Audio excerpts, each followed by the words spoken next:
In the autumn of 1891, the neighbors watched Olena Petrenko dig, and they thought she had lost her mind. She was out there every day from dawn until dusk, a small woman with calloused hands and a back that never seemed to tire, driving her shovel into the hard Dakota earth while the other homesteaders shook their heads and muttered about the tragedy of a widow gone mad with grief.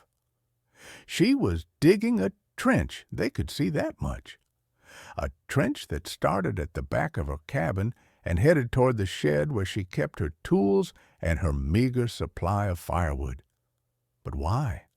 What possible purpose could a trench serve, and why was she digging it so deep, 4 feet down, then 5, then 6, until she disappeared from view entirely, and only the rhythmic sound of her shovel could be heard rising from the earth?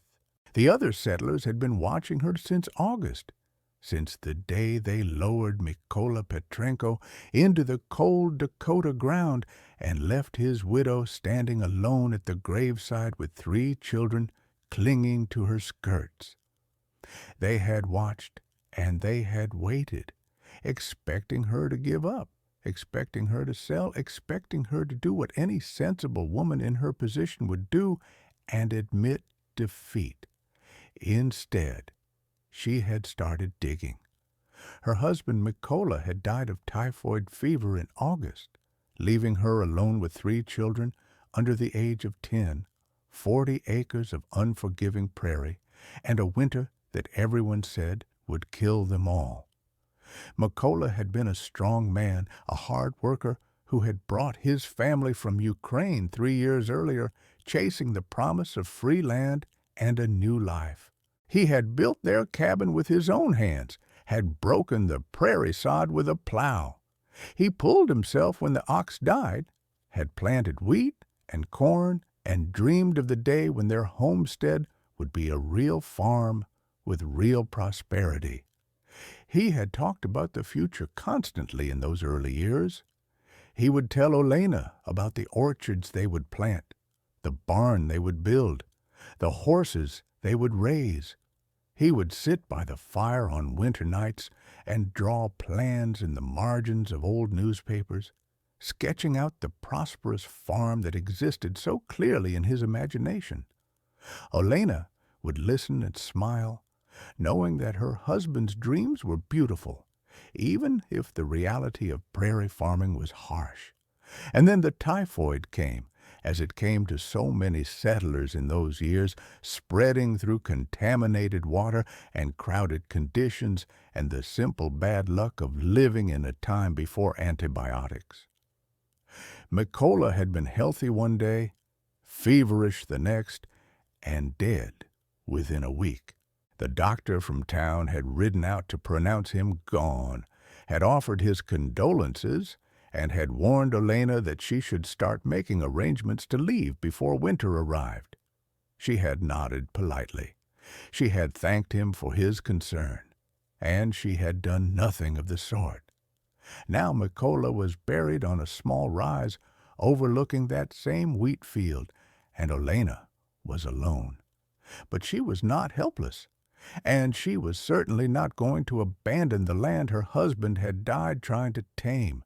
The men from town rode out in September to offer her $12 for the whole homestead, barely enough to buy train tickets back east, and they seemed surprised when she refused. Didn't she understand what she was facing? Didn't she know that the previous winter had killed 17 settlers in the county, frozen solid in their cabins when the firewood ran out and the blizzards came one after another for weeks on end? Olena listened to their arguments, nodded politely, and told them to leave her property. What Olena knew, what none of these American settlers could possibly understand, was that her grandmother had taught her something about the earth that changed everything. Back in the Carpathian Mountains of western Ukraine, her grandmother Helena had been what the villagers called a zemliana vidma, an earth witch. though the term had nothing to do with magic and everything to do with knowledge. Helena understood the earth the way a sailor understood the sea, intimately and completely, knowing its moods and its secrets and its hidden generosities. Helena had been born in the village of Varakta in the year 1802, when Napoleon was marching across Europe and the Carpathian Mountains were still wild with wolves and bears. She had lived her entire life within 10 miles of her birthplace, never traveling to a city, never learning to read or write, never encountering any of the scientific knowledge that was being developed in universities far to the west. And yet she understood thermal physics, fluid dynamics, and heat transfer with a precision that would have impressed any engineer of her era. This knowledge had not come from books. It had come from observation, from experimentation, from generations of mountain women who had learned to survive in one of the harshest environments in Europe. The Carpathian winters were brutal, and firewood was always scarce. The villagers who survived were the ones who learned to work with the earth rather than against it, who discovered that nature provided solutions to problems if only you knew where to look. "The earth is warm," Helena had told the young Olena, sitting beside a stream that flowed from a cave in the mountainside.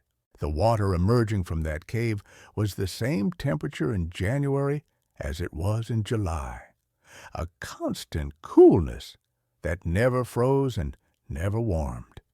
And this had been Olena's first lesson in underground temperature. Not at the surface, where the sun and the wind steal its heat, but deeper down, where the fire at the center of the world still burns. If you go down far enough, past where the frost reaches, past where the seasons change, you find a place where the temperature never changes. In that place, the earth will keep you warm in winter and cool in summer, if only you know how to ask it properly. Olena had been 7 years old when she learned this lesson.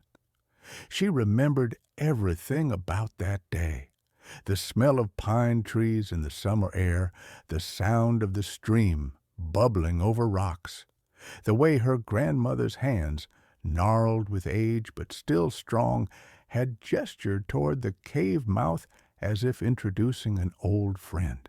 She remembered how cool the cave air had felt on her face, a natural refrigerator in the middle of a hot July day, and how her grandmother had explained that this same principle could work in reverse during winter. She had spent the next 15 years watching her grandmother apply that knowledge in ways that seemed like magic to those who didn't understand.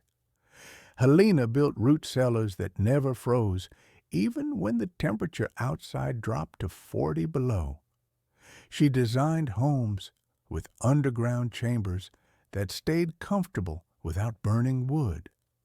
She created ventilation systems that used the Earth's constant temperature to cool homes in summer and warm them in winter, all without any fuel beyond the labor of construction. The other villagers called her a witch, but they also came to her for advice when their own cellars froze or their homes grew too cold. They paid her in eggs and milk and the occasional chicken, and they listened carefully to her instructions, even if they didn't understand the principles behind them. Helena didn't mind being called a witch. She knew the truth. There was no magic involved, only knowledge passed down through generations, only the accumulated wisdom of women who had paid attention to the world around them. When Olena married Mikola and they decided to emigrate to America, her grandmother had pressed a folded piece of paper into her hand. On it, in painstaking drawings since Helena could not write, were diagrams of the systems she had spent her life perfecting: the underground chambers, the ventilation pipes, the thermal mass storage, the principles encoded in simple pictures that any practical person could understand.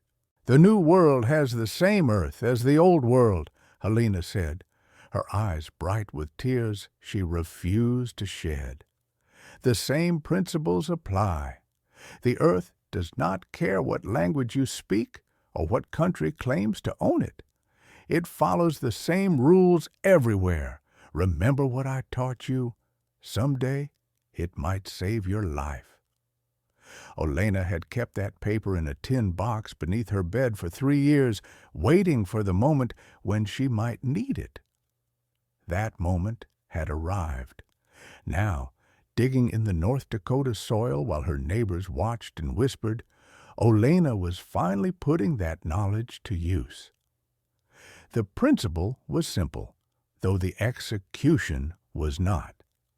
At a depth of about 6 feet, below the frost line that penetrated the Dakota soil each winter, the earth maintained a constant temperature of approximately 55 degrees Fahrenheit.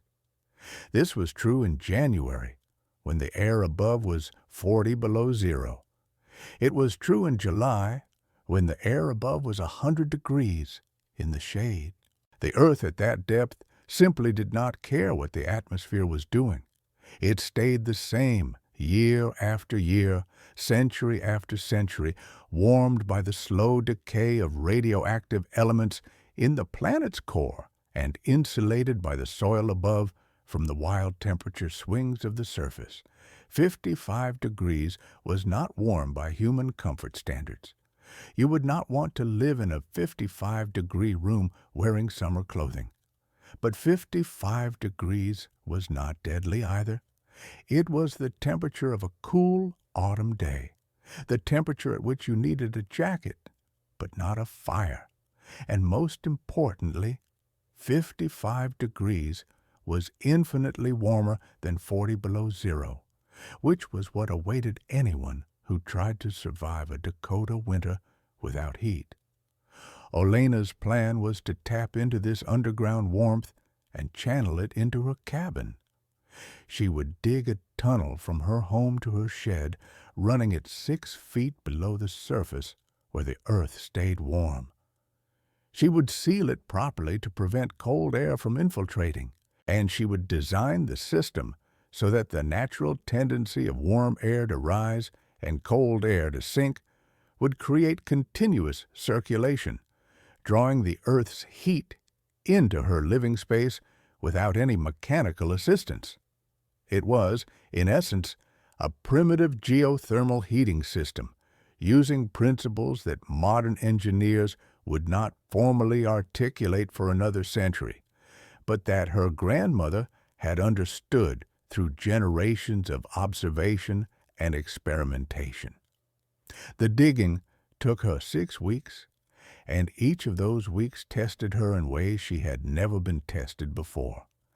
Every day she woke before dawn, fed her children breakfast, set them to their chores, and went to work. She started at the cabin, cutting through the wooden floor in a corner of the main room and excavating straight down until she hit the 6-foot mark. The first foot was easy, just topsoil that crumbled under her shovel. The second foot was harder, packed earth that resisted every stroke.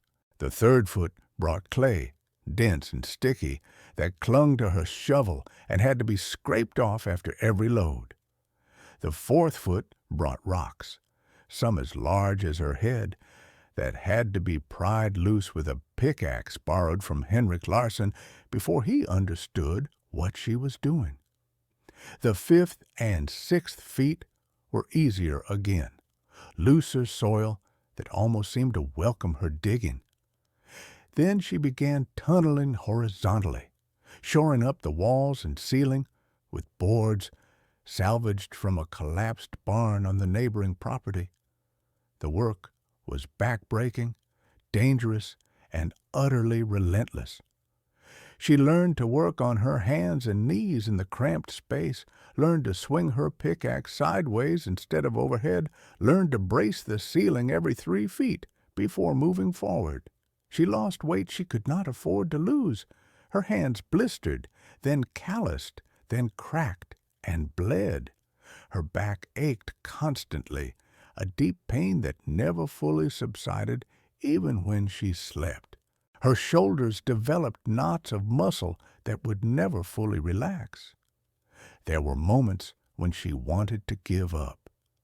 Moments when she lay in her narrow bed at night, every muscle screaming, and wondered if she was actually mad, if the grief had broken something inside her, if the neighbors were right and she should simply accept defeat. In those moments, she would think of her grandmother, of Helena's calloused hands and bright eyes, of the certainty in her voice when she spoke of the earth's secrets. And she would get up the next morning and dig some more, but she kept digging. Her children helped when they could, each according to their abilities.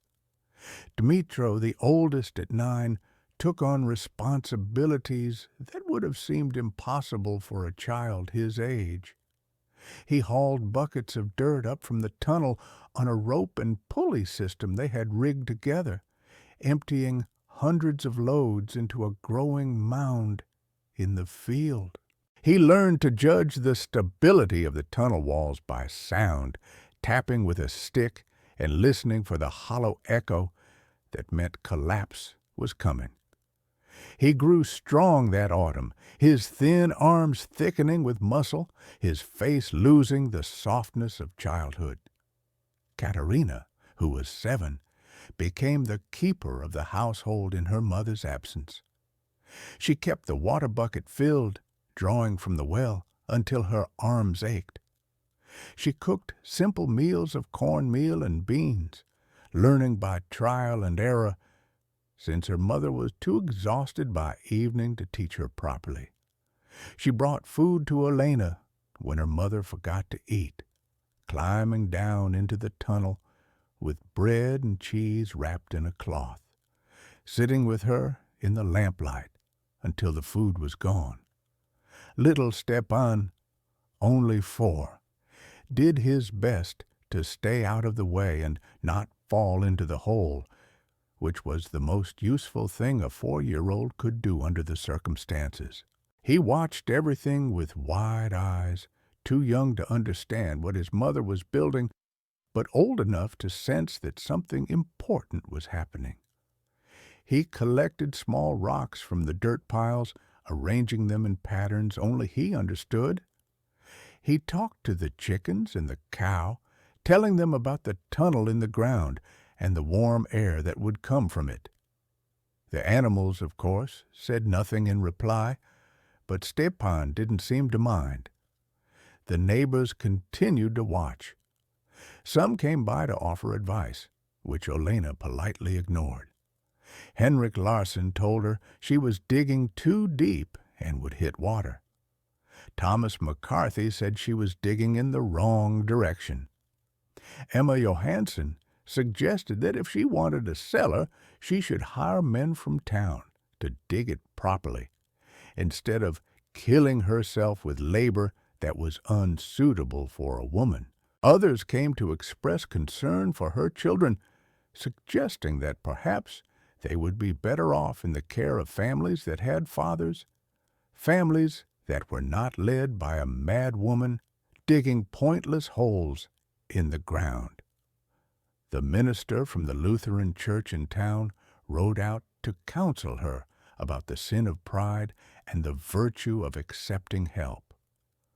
A woman from the county welfare office appeared with papers that would allow her to place the children in homes with proper supervision. These visitors Olena did not receive politely. She met them at the property line with a shotgun and an expression that suggested she knew how to use it. Her English was limited, but her meaning was clear. Her children were not going anywhere. Her land was not for sale, and anyone who tried to interfere with her work would regret it. The visitors stopped coming after that. The digging continued. By the first week of November, the tunnel was complete. It ran 47 feet from the cabin to the shed, 6 feet below the surface, with walls and ceiling reinforced by wooden beams and packed with dried grass for additional insulation. At the cabin end, the tunnel opened into a vertical shaft that rose up through the floor into the main room. At the shed end, a similar shaft connected to a chamber she had constructed beneath the building's foundation. Between these two endpoints, the tunnel was deliberately designed with a slight upward slope toward the cabin so that warm air rising from the earth would naturally flow in that direction. But the tunnel alone was not enough. Olena knew from her grandmother's teachings that you could not simply expect the earth to give up its heat willingly. You had to create the conditions for it to flow. You had to understand the physics of air movement, the relationship between temperature and density, the way that warm air rises and cold air sinks, and how these natural tendencies could be harnessed to create continuous circulation. She spent the next 2 weeks constructing what she called the Decania Systeme, the breathing system. At the shed end of the tunnel, she installed a vertical pipe that rose above the roof, creating a chimney effect that would draw air down into the underground chamber. This incoming air, chilled by the winter atmosphere, would sink to the bottom of the chamber and then be forced into the tunnel, where it would gradually warm as it passed through the earth temperature environment. By the time it reached the cabin end, the air would have absorbed heat from the surrounding soil, rising to something close to that constant 55-degree temperature. It would then rise naturally through the shaft into the living space, pushed upward by its own buoyancy and by the continuous pressure of new cold air entering at the shed end.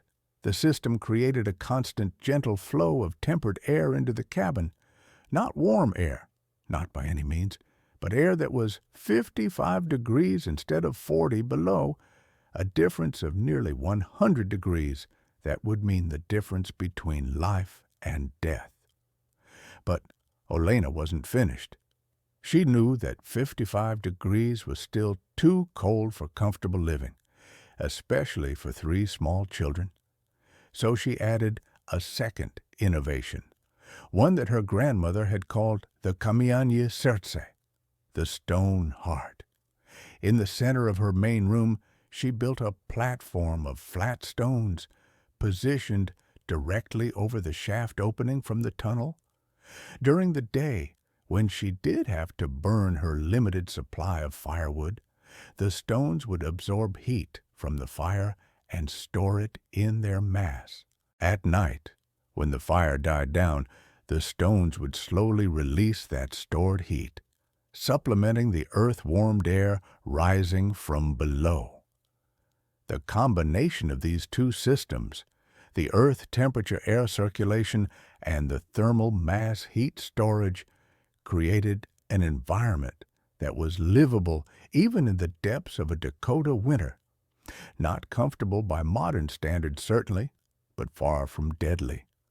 The cabin would stay around 45 to 50 degrees even on the coldest nights, cool enough to require heavy blankets for sleeping, but warm enough to prevent frostbite, hypothermia, and the kind of frozen death that claimed so many settlers in those years. The first real test came in late November when a blizzard swept down from Canada and temperatures dropped to 35 below zero. The sky turned gray at noon on a Tuesday, and by evening the snow was falling so thick you couldn't see the shed from the cabin door. The wind howled across the prairie like a living thing, finding every crack in every wall, driving cold into every corner of every home. This was the kind of storm that killed people, This was the kind of storm that had killed 17 settlers in this county the previous winter. The other homesteaders burned through their carefully hoarded firewood, feeding their stoves constantly to keep from freezing. Thomas McCarthy went through a week's worth of wood in 2 days. Henrik Larson sent his oldest son out into the blizzard to chop more from the trees beside the creek, and the boy came back with frost-bitten fingers that would never fully heal. The Johansson family burned their chairs when the wood ran out, then their table, then the boards from the loft that they had been saving to build a proper floor in spring. One family, the Andersons 3 miles to the north, fared worst of all.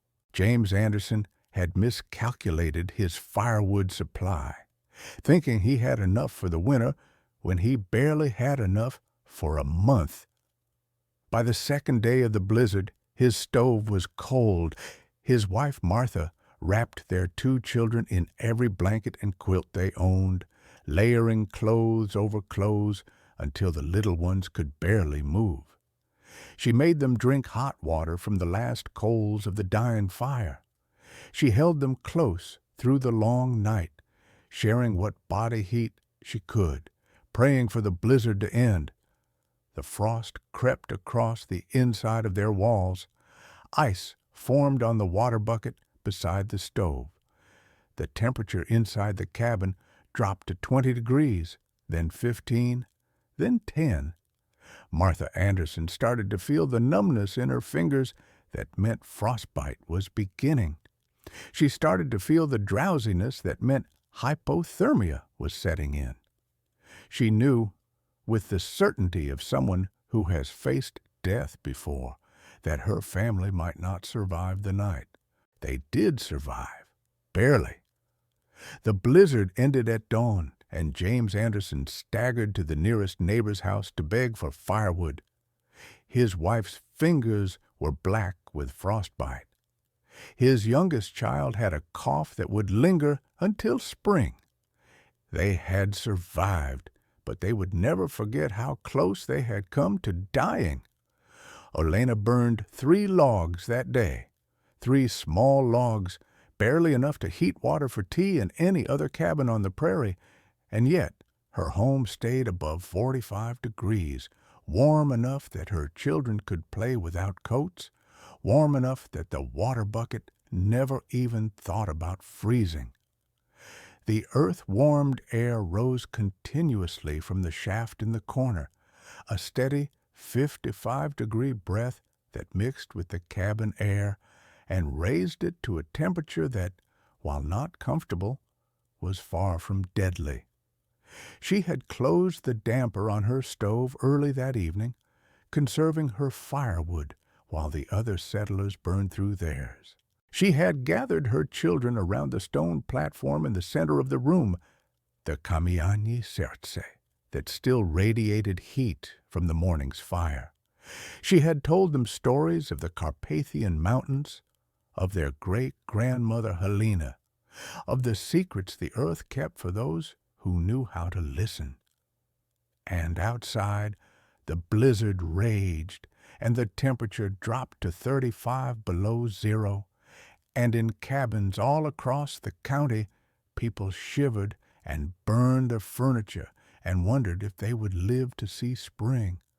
The neighbors noticed. They noticed that Olena's woodpile wasn't shrinking the way theirs was. They noticed that her chimney barely smoked while theirs poured dark clouds day and night. They noticed that her children looked healthy and well-fed, while their own children grew pale and thin from the constant cold that sapped their energy and weakened their immune systems. By January, the questions started. "How are you staying warm?" asked Henrik Larson, who had lost 2 fingers to frostbite in the Christmas blizzard. "You barely have any wood. We can see your pile from the road. It's not getting smaller. How are you doing it?" Olena invited him in to see. She showed him the shaft in the corner of the room, the steady flow of air rising from below. She took him outside to the shed and showed him the intake pipe, the underground chamber. She explained the physics as her grandmother had explained them to her, the constant temperature of the earth, the natural circulation of warm and cold air, the way the stone platform stored and released heat. Henrik listened with his mouth hanging open. He was a practical man, a Swedish farmer who had spent his whole life working with his hands, and he understood immediately what Olena had accomplished. She had built a heating system that required almost no fuel. She had tapped into a source of warmth that would never run out. She had solved the central problem of Dakota homesteading, the problem that killed more settlers than disease or starvation or hostile weather combined. "How did you know to do this?" he asked. "My grandmother taught me," Olena said, "in Ukraine, in the mountains where I grew up. She learned it from her mother, and her mother learned it from her mother before that.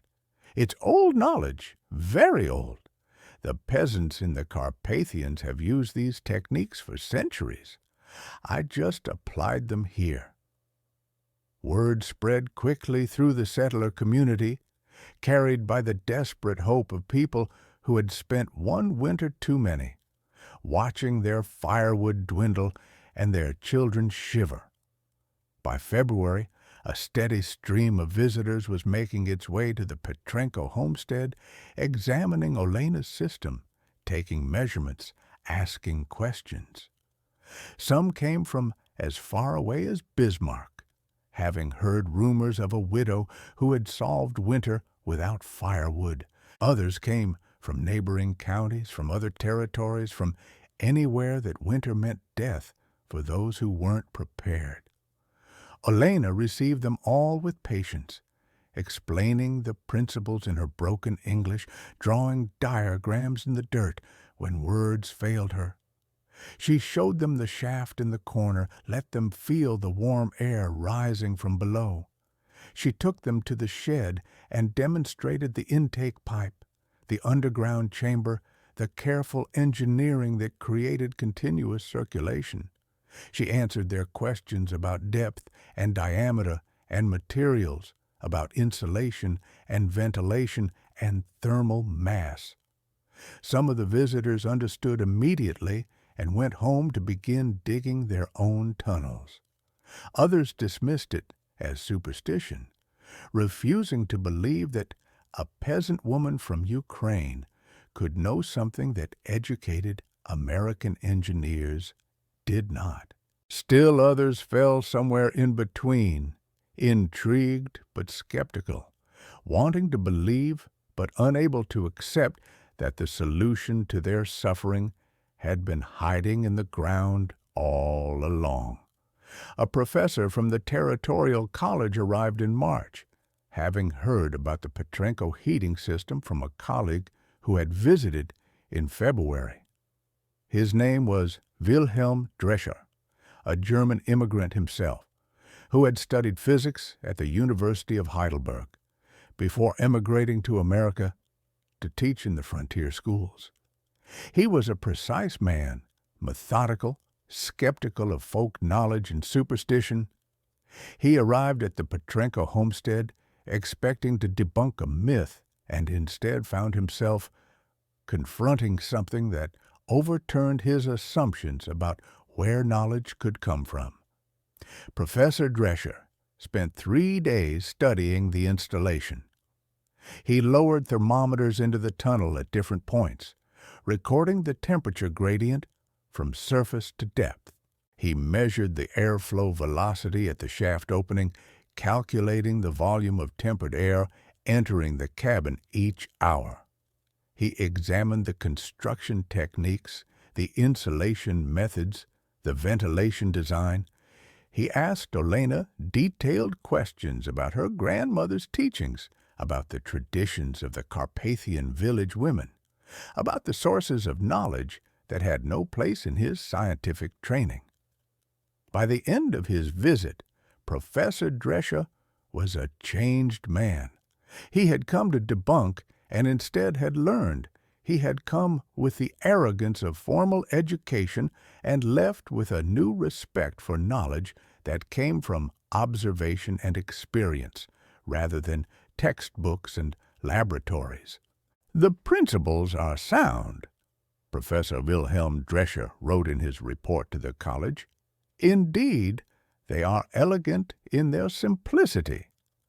The temperature differential between the surface and the 6-foot depth, combined with the natural convection currents created by the chimney effect, produces a continuous flow of earth-tempered air that significantly moderates the interior climate. Mrs. Petrenko has independently developed a primitive but effective geothermal heating system, using nothing but traditional knowledge passed down through her family. This represents a significant contribution to our understanding of thermal dynamics and passive heating techniques." But it was the final paragraph of his report that attracted the most attention, the paragraph that would be quoted in newspapers and scientific journals for years to come. We in the scientific community are too quick to dismiss knowledge that does not come from our institutions. Mrs. Petrenko's grandmother never read a physics textbook, never studied thermodynamics, never heard of convection currents or thermal gradients, and yet she understood these principles with a precision that any engineer would envy. Her knowledge came from generations of women observing the natural world, experimenting with practical solutions, and passing their discoveries down to their daughters and granddaughters. This is science without laboratories, engineering without diplomas, wisdom without certification. We ignore it at our peril. The report was published in a regional scientific journal in April of 1892. It was picked up by newspapers in Chicago within a week, by papers in New York and Boston within a month. Suddenly, the story of the Ukrainian widow and her grandmother's tunnel was spreading across the country, inspiring curiosity, skepticism, and hope in equal measure. By the following autumn, Olena Petrenko was receiving letters from across the country, from homesteaders and farmers and engineers who wanted to understand how she had done what she had done. They came from Minnesota and Montana, from Nebraska and Wyoming, from every corner of the northern frontier where winter was the enemy and fuel was scarce. Some letters came from as far away as Canada, from settlers facing the same brutal cold that Olena had conquered. She answered every letter. She drew diagrams explaining the principles. She shared the knowledge freely, asking nothing in return except that the recipients credit her grandmother Helena for the wisdom that had made it all possible. "I am only the one who dug the tunnel," she wrote in one widely circulated letter. "The knowledge belongs to my grandmother and to her mother before her and to all the women who learned to read the earth across the centuries. I am merely the vessel through which this knowledge has come to this new land. May it serve you as it has served me." Over the next decade, hundreds of variants of Olena's system were constructed across the northern Great Plains. Some were simpler, mere earth tubes that brought naturally warmed air into basements. Others were more elaborate, incorporating multiple tunnels, sophisticated ventilation systems, and thermal mass elements made from concrete instead of stone. But all of them trace their lineage back to that Ukrainian widow on the Dakota prairie, digging her tunnel while the neighbors laughed and the winter approached. Olena herself became something of a celebrity in the region. She was invited to speak at agricultural fairs and scientific conferences. She was interviewed by journalists and studied by academics. The University of North Dakota offered her a position consulting on their new program in agricultural engineering, which she politely declined, saying that her place was on her homestead with her children. Those children thrived in ways that would have seemed impossible in that first terrible autumn when their father lay dying and their mother stood alone against the coming winter. Dmytro, the boy who had hauled buckets of dirt from the tunnel until his arms ached, grew into a strong young man with his mother's determination and his father's dreams. He took over the farm when Olena could no longer manage it herself, expanding the wheat fields and adding a herd of cattle that became known throughout the county for their quality. He married a Norwegian girl named Ingrid, who reminded him of his mother, strong and capable and unafraid of hard work. Together, they raised 6 children, all of them knowing the story of the tunnel and the grandmother's wisdom that had made their family's prosperity possible. Dmytro never forgot the lessons of that first winter. He maintained the tunnel system his mother had built, improving it over the years with newer materials and better insulation. He added a second tunnel on the other side of the property when he built a new barn in 1905. He taught his children the principles of earth temperature heating, just as his mother had taught him, passing down the knowledge that had come from Helena across the ocean and across the generations. Katerina, the girl who had kept the household running while her mother dug, married a local school teacher named William Peterson and became known throughout the county for her knowledge of traditional Ukrainian crafts. She taught embroidery and weaving to generations of Dakota girls, passing down patterns that had originated in the Carpathian Mountains centuries before.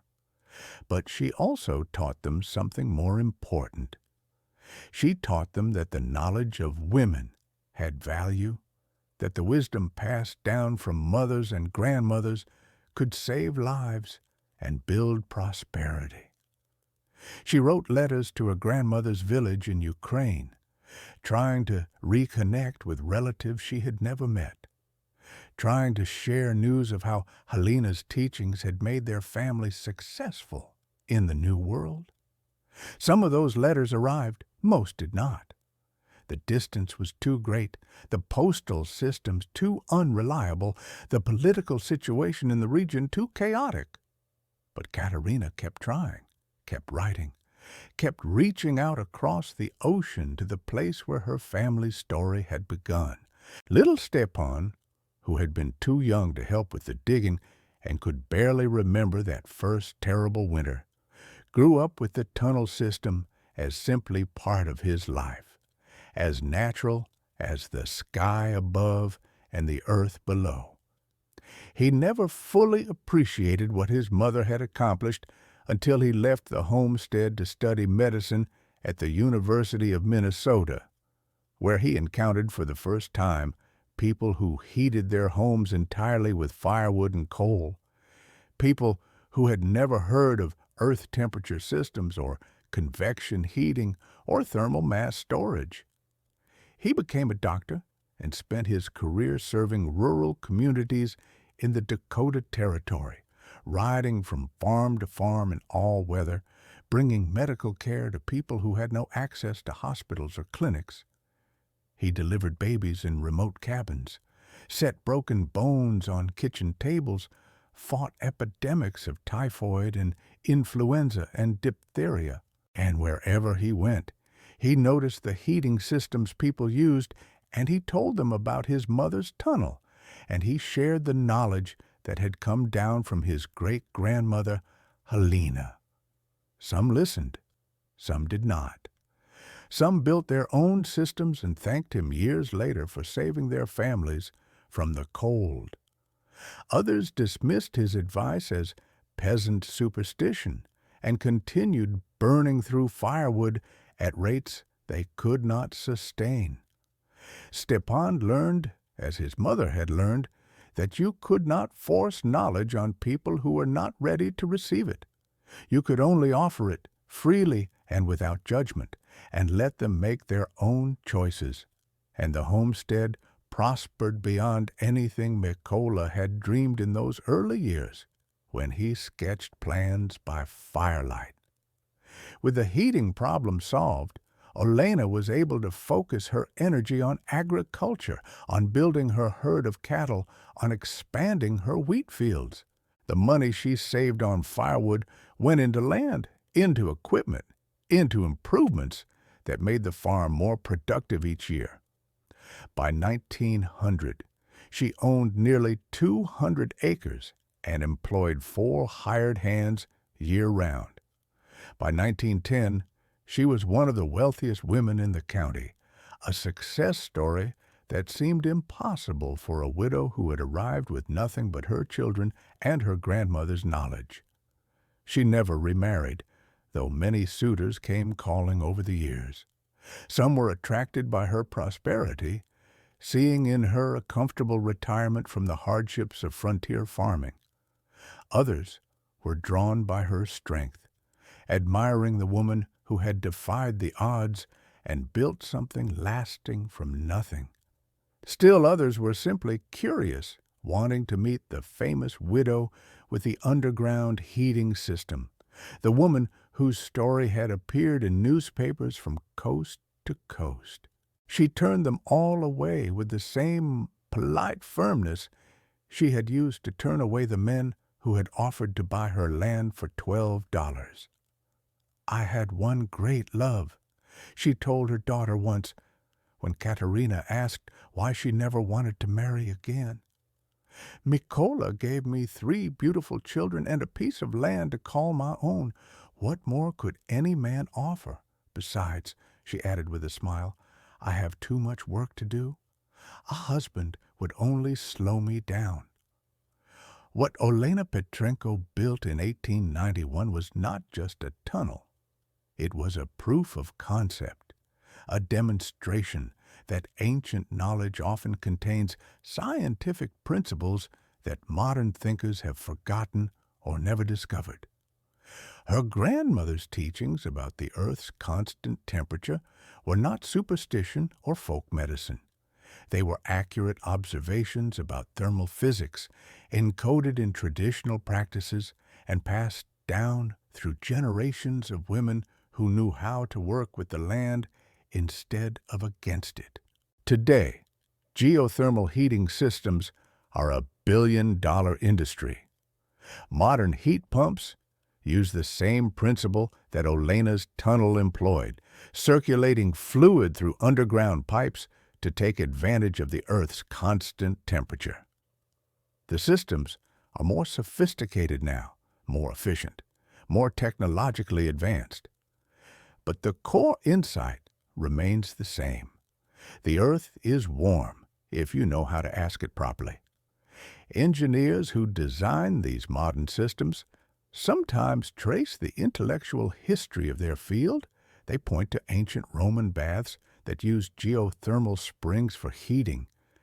They cite Renaissance-era experiments with underground temperature measurement. They reference 19th century scientific papers about thermal conductivity and heat transfer.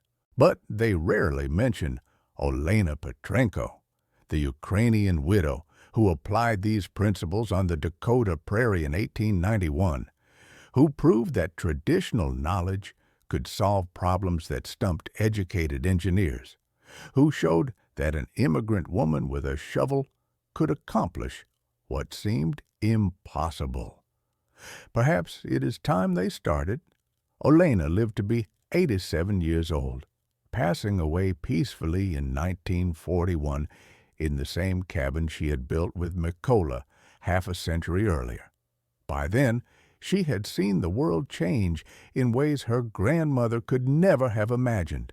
She had seen automobiles replace horses, airplanes cross the skies, electricity bring light to homes that had once depended on candles and oil lamps. She had lived through 2 world wars, through the Great Depression, through the transformation of the frontier she had known into the modern world her grandchildren inhabited. But some things had not changed. The earth still maintained its constant temperature 6 feet below the surface. The air still rose when it was warm and sank when it was cold. The principles her grandmother had taught her still worked, still saved fuel, still kept homes comfortable through the brutal Dakota winters. The tunnel was still functional when she died, still providing a steady flow of earth-warmed air to the home, still doing exactly what it had been designed to do 50 years earlier. Her funeral was the largest the county had ever seen.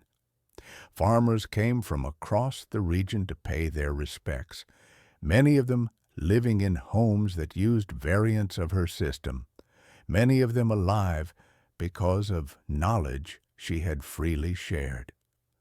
Professor Wilhelm Drescher, now retired and in his 80s, made the journey from his home in Minneapolis to say goodbye to the woman who had taught him that wisdom could come from unexpected places.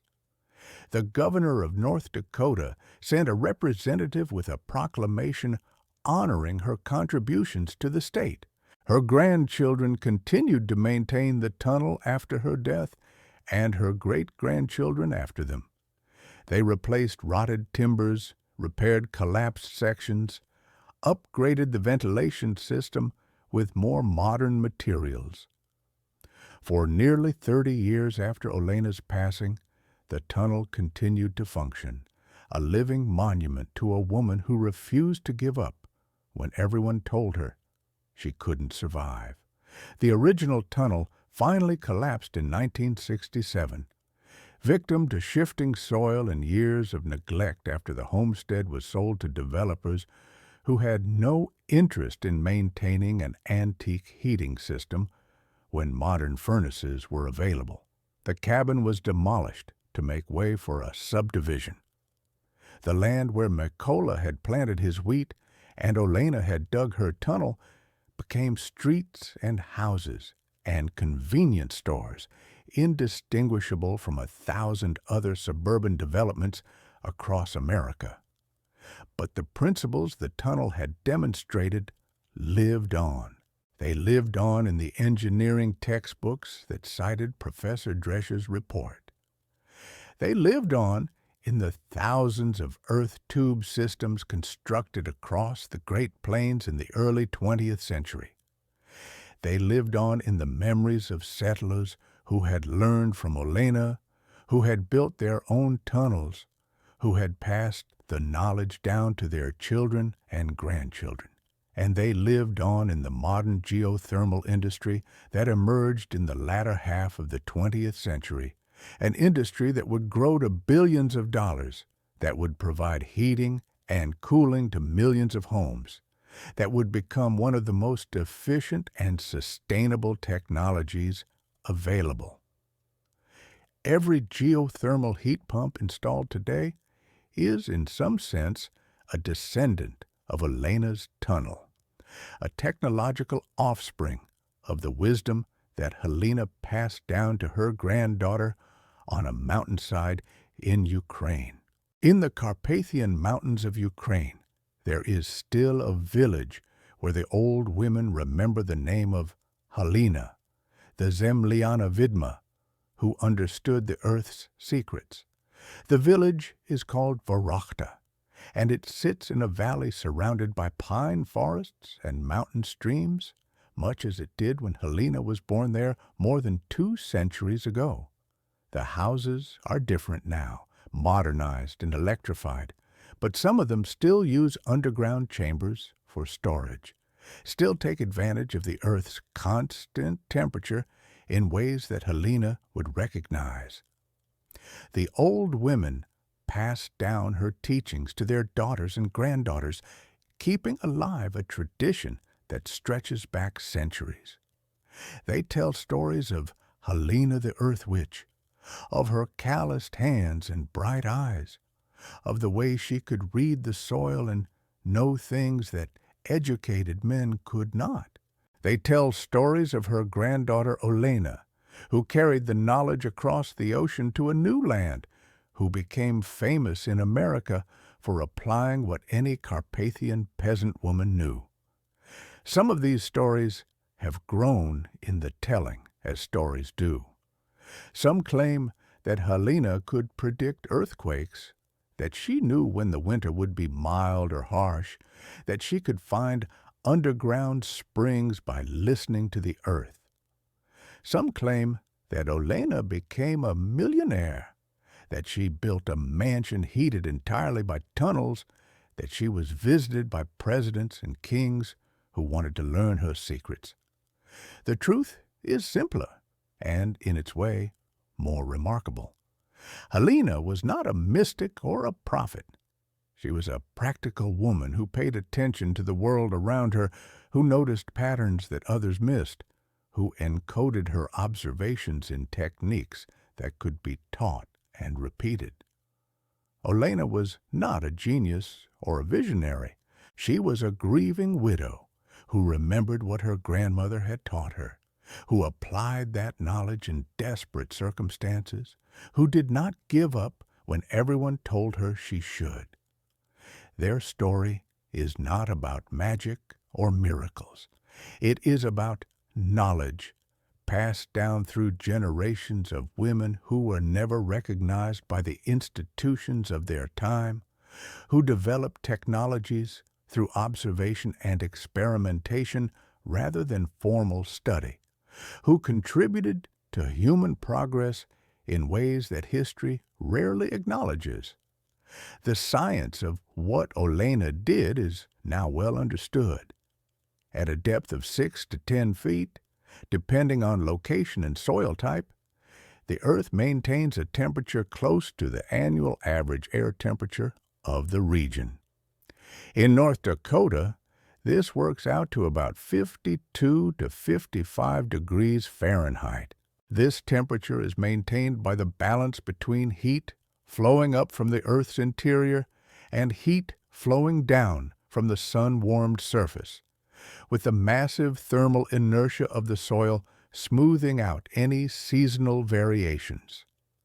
By creating an airway between this stable underground temperature and the surface, Olena established a natural heat pump. Cold winter air entering the system at the shed end would be warmed as it passed through the Earth temperature zone. Warm summer air entering the system would be cooled. The temperature differential between the intake and outlet created a pressure difference that drove continuous air circulation, requiring no external energy input. Modern geothermal heat pumps work on similar principles, but with greater efficiency. They use circulating fluid instead of air to transfer heat, and they employ mechanical compressors to amplify the temperature difference. A typical modern system can produce 3 to 4 units of heat energy for every unit of electrical energy consumed, making it one of the most efficient heating technologies available.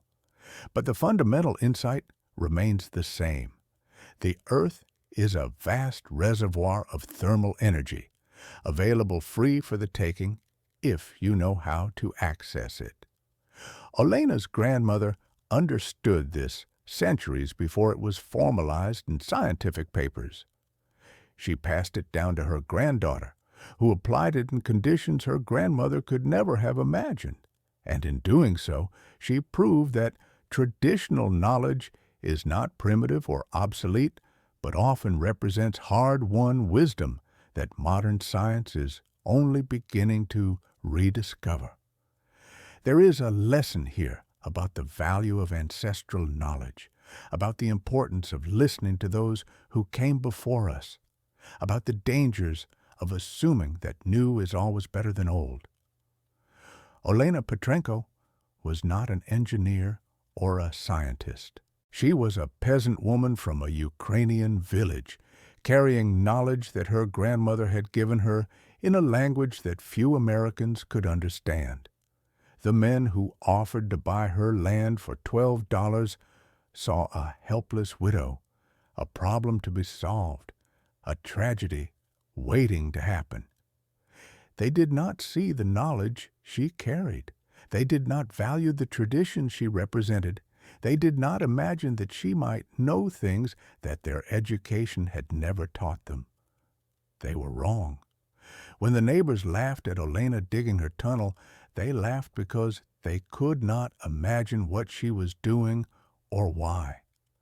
They had no framework for understanding a heating system that didn't require burning fuel. They had no tradition to draw on, no grandmother's whisper guiding their hands. They were pioneers in a new land, cut off from the accumulated wisdom of their ancestors, forced to reinvent solutions to problems that humans had been solving for thousands of years.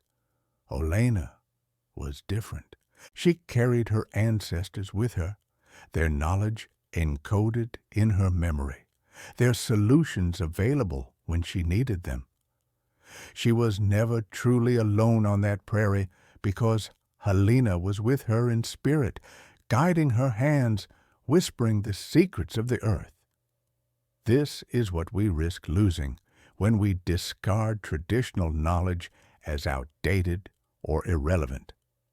The Zemliana Vidmai of the Carpathians understood thermal physics before the term existed. The Inuit of the Arctic knew fluid dynamics before engineers formalized the equations. The indigenous peoples of every continent developed technologies perfectly adapted to their environments, technologies that took centuries to perfect and that we often dismiss as primitive because we don't understand the science behind them.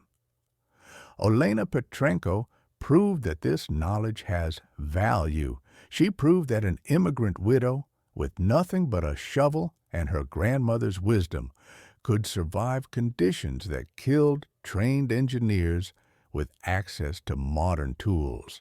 She proved that sometimes the old ways are not outdated, but merely forgotten, waiting for someone with the courage to apply them in a new context. The tunnel she dug in 1891 is gone now, collapsed and filled with earth, its wooden supports rotted and its pathway forgotten. But the principle it demonstrated endures. Every geothermal heat pump installed today is a descendant of Olena's tunnel, a technological offspring of the wisdom that Helena passed down to her granddaughter on a mountainside in Ukraine.